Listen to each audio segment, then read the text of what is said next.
Hello friends, आप सभी का वेलकम है हमारे इस यूट्यूब चैनल में।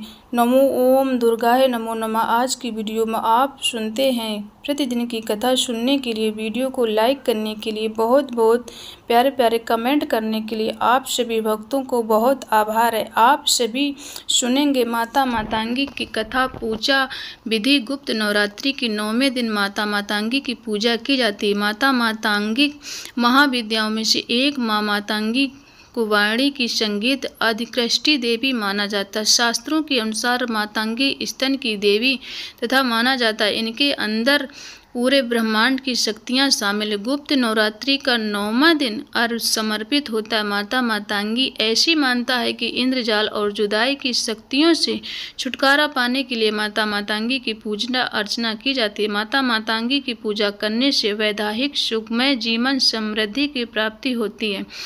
पूरी श्रद्धा के आस्था के साथ मातंगी की पूजा करने से दाम्पत्य जीवन हमेशा सुख में रहता है और परेशानियों से भी छुटकारा मिल जाता है। माता मातंगी का संबंध कई प्रकार की तंत्र विद्याओं में से ऐसा कहा जाता है कि माँ मातंगी देवी मात्र वचन के द्वारा ही तीनों लोगों के समस्त प्राणियों का अपने घोर शत्रुओं के लिए माता मातंगी की प्रकृति की स्वामिनी देवी बताया गया है। मातंगी देवी कुछ प्रसिद्ध नाम से भी हैं, जैसे सुखमयी, श्यामा लघुमयी, राज मातंगी, कर्ण मातंगी, चंद्र मातंगी, वैश्य मातंगी, मातंगेश्वरी आदि। मातंग भगवान शिव का नाम और इनकी शक्ति का नाम मातंगी है। देवी मातंगी गहरे नीले रंग की हैं। मातंगी मस्तक पर अर्धचंद्र धारण करती हैं और तीनों ओजपूर्ण नेत्र मात्रा से सिंहासन पर आसीन है। ऐसी मातंगी के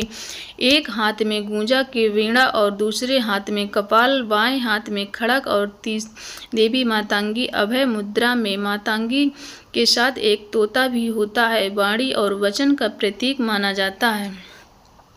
चारों भुजाओं में इन्होंने कपाल जिनके ऊपर तोता बैठा और खड़ग और वेद धारण किए। मातंगी तंत्रिकों की सरस्वती कहा जाता है। ऐसा मानता है कि चंडाल महिलाओं ने देवी पार्वती की पूजा आराधना करके अपना ही जूठन अर्थात खाया हुआ भोग दिला दिया। देवी शिव की भोग और वेद पुराण में डालियों की भक्तियों को देखकर माता ने मातंगी रूप धारण करके उन्हें भोग स्वीकार करके ग्रहण किया, तभी मातंगी कहलाने लगी। माता मातंगी इंद्रजाल और जुदाई की शक्तियों को प्रकट नष्ट करने को देवी को वचन तंत्र और काली विद्या का भी प्रभाव जूठन का भोग अर्पित किया जाता है। माँ मातंगी सभी साधकों की अभितृष्टित करने वाली एक हमारी माता मातंगी जो बहुत ही शक्तिशाली और सभी साधकों को अपनी शक्ति का प्रदान करती हैं। मल्लिका पुष्पों से युक्त बेल पात्रों की पूजा करने से व्यक्ति के अंदर आकर्षण शक्ति का विकास होता है। ऐसा सिद्धि प्राप्त होती है। अपने किरण कौशल और फिर कला संगीत से दुनिया को अपने बस में कर लेता है। वशीकरण में भी ये विद्या कारागार होती है। मातंगी देवी ओम नीम ऐं भगवती मातंगेश्वराय सीमी स्वाहा ओम ऐं भगवती माते स्वाहा। इस मंत्र का जाप स्कृष्ट की माला से 12 माला करने से किसी प्रकार की कामना पूर्ण हो जाती। जाप के नियम गुरु से पूछ कर करना चाहिए। ऐसा कहा जाता है कि माता मातंगी शबरी के गुरु मतंग ऋषि की पुत्री मतंग ऋषि के यहाँ माता दुर्गा के आशीर्वाद से जिस कन्या का जन्म हुआ उनका नाम मातंगी देवी रखा गया। भारत में आदिवासियों की देवी 10 महाविद्याओं में से एक हमारी ये माता मातंगी की आराधना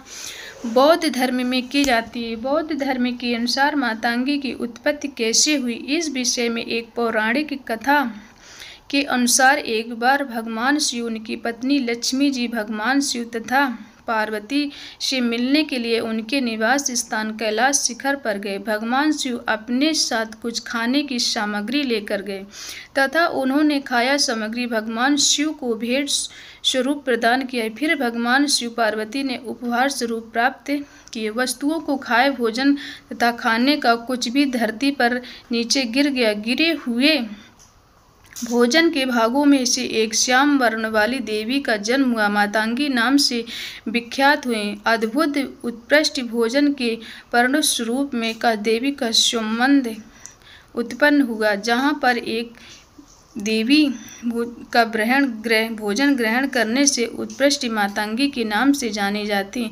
एक और पौराणिक कथा के अनुसार एक बार पार्वती अपने पति भगवान शिव से अपने पिता हिमालय राज के यहाँ जाकर तथा माता पिता से मिलने की अनुमति मांगी, परंतु भगवान शिव ये नहीं चाहते थे कि वो उन्हें अकेला छोड़कर जाए। लेकिन भगवान शिव के सामने बार बार प्रार्थना करने पर उन्होंने देवी को अपने पिता हिमालय राज से के घर जाने की अनुमति दे दी।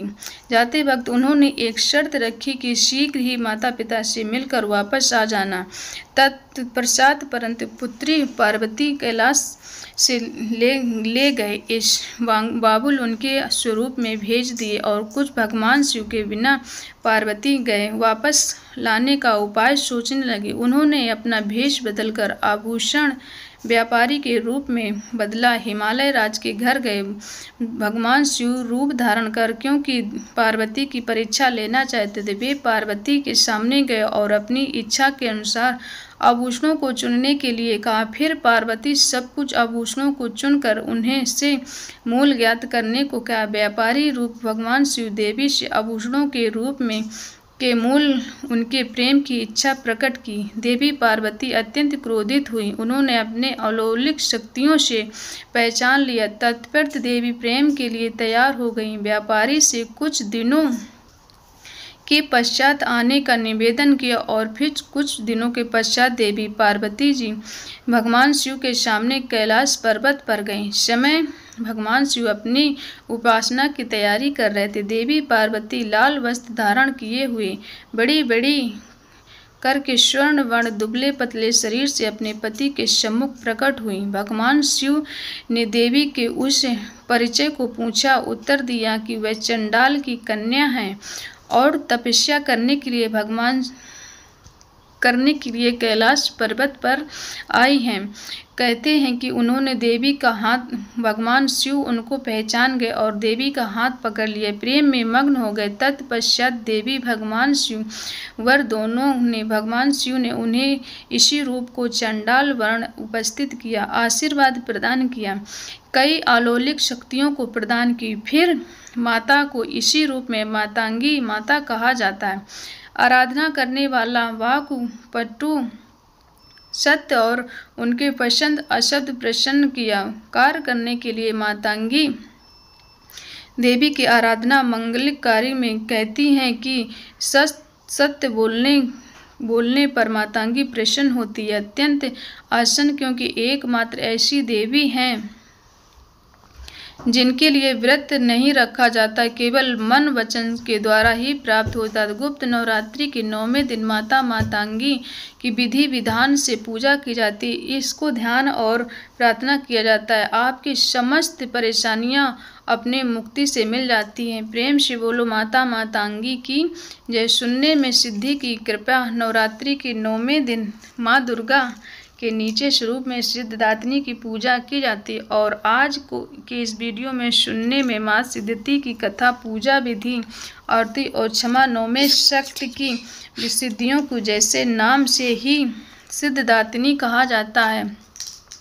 माँ सिद्धिदात्री की उपासना नवरात्रि के 9वें दिन में की जाती। इस दिन शास्त्रों में साधना करने से साधक की सभी सिद्धियां प्राप्त हो जाती हैं। सृष्टि में से कुछ उनके लिए अभाग्य नहीं रह जाता है। ब्रह्मांड पर पूर्ण समर्थन उन्हें सकर्ण रूप के अनुसार महिमा गरिमा ललिमा प्राप्त होती है और वर्ष में 8 सिद्धियां होती हैं। 8 सिद्धियां माँ सिद्धिदात्री की कृपा से प्राप्त होती हैं। सिद्धिदात्री भक्तों को साधकों को ये सभी सिद्धियां प्रदान करने का समर्थन देवी पुराण शिव उनकी कृपा से इन सिद्धियों को प्राप्त किया। इनकी अनुकंपा से शिव का आधा शरीर देवी का हुआ और इसी के कारण लोक में अर्धशरीर हुए। सिद्धिदात्री का रूप अत्यंत माँ का वाहन सिंह और कमल पर आसीन होती। इन्हीं चारी भुजाओं को दाहिने नीते हाथ में चक्र और नीचे बाएं हाथ की ओर हाथ में एक शंख और हाथ में कमल फूल में सिद्धार्थनी देवी सरस्वती का स्वरूप माना गया है।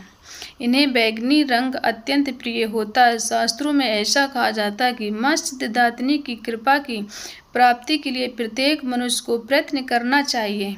प्रयत्न करने से इनकी आराधना मनुष्य के सभी प्रकार की समस्याएं को दूर करती हैं। सिद्धार्थनी की सुखों का भोग भोगने के बाद मोक्ष की प्राप्ति हो जाती है। माँ दुर्गा की कृपा हर मनोकामना को पूर्ण करना चाहिए। इसीलिए माँ सिद्धार्थनी की पूजा नवरात्रि के अंतिम दिन में सिद्धरात्रि की पूजा की जाती है। सिद्धरात्रि की पूजा देवताओं को भी इन सिद्धों की उपासना पूर्ण कर लेने के बाद भक्तों को साधकों अलौकिक परौलिक सभी प्रकार की कामनाओं को पूर्ण कर सकती हैं। माँ सिद्धार्थनी की कृपा जिस भक्ति पर हो जाती है उसकी ऐसी कोई मनोकामना नहीं बची जो अभी तक पूर्ण नहीं हुई। सभी संसार के इच्छाओं आवश्यकताओं को सिंहासनों के ऊपर रूप में माँ भगवती के दिव्य लोकों में से विचार करता हुआ निरंतर विषय का भोग शून्य हो जाता है। भगवती की परम सिद्ध की उसका स्वर्ग इस प्रसन्न में से पाने के लिए अन्य किसी भी वस्त्र की आवश्यकता नहीं रह जाती। माँ सिद्धार्थनी के चरणों का संदिग्ध करने के लिए निरंतर नियम पूर्वक माँ सिद्धार्थनी की उपासना करना चाहिए। पौराणिक कथा के अनुसार भगवान शिव ने माँ सिद्धार्थनी की कठोर तपस्या से प्रसन्न किए से आशीर्वाद प्रदान किया। सिद्धार्थनी के अर्ध शरीर में को अभी भगवान शिव का अर्ध शरीर प्रकट हो गया, जिससे पौराणिक कथा में दैत्य महिषासुर के अत्याचारों से परेशान होकर सभी देवतागण भगवान शिव के पास पहुँचे। वहाँ मौजूद सभी देवता गणों से एक तेज उत्पन्न हुआ। उसी तेज से एक दिव्य शक्ति का निर्माण हुआ जिसे सिद्धार्थनी कहा जाता है। उम्मीद करती हूँ कि आज की वीडियो आपको ज़रूर पसंद आई होगी। इससे लाइक शेयर कीजिए और अपने शेयर किए हुए चैनल पर पहली बार आए हैं तो सब्सक्राइब करना आप लोग बिल्कुल ना भूलिए। अगर आपको अच्छी लगे तो चैनल को सब्सक्राइब ज़रूर कर लें। मिलते हैं अगले फिर ऐसे नेक्स्ट वीडियो के साथ। आज के लिए इतना ही काफ़ी। जय माता दी। आप सभी को नवरात्रि की 9वें दिन की कथा को स्मरण करने में से माता मातंगी और हमारे सिद्धार्थनी माँ की सभी की मनोकामना पूर्ण हो जाती है। इसलिए गुप्त नवरात्रि के 9वें दिन में हमारी माता मातंगी और सिद्धार्थनी की उपासना और उनकी पूजा का विधि विधान के सार उपासना और संगति करने से हर भक्त की मनोकामना पूर्ण हो जाती है। उनके शादीशुदा जीवन में सुख में समृद्धि की कोई भी परेशानी नहीं आती। तो आप सभी को नवरात्रि के गुप्त नवरात्रि के 9वें दिन में माता मातंगी की पूजा अर्चना विधि विधान के अनुसार और उनके सिद्धार्थनी के अनुसार आप अपने परिवार की रक्षा पाने के लिए आप इस व्रत का पालन जरूर करते हैं। तो आज के लिए इतना ही काफ़ी। जय माता दी। मिलते हैं आप सभी को फिर एक नई कथा के साथ। तब तक के लिए जय माता दी। राधे राधे।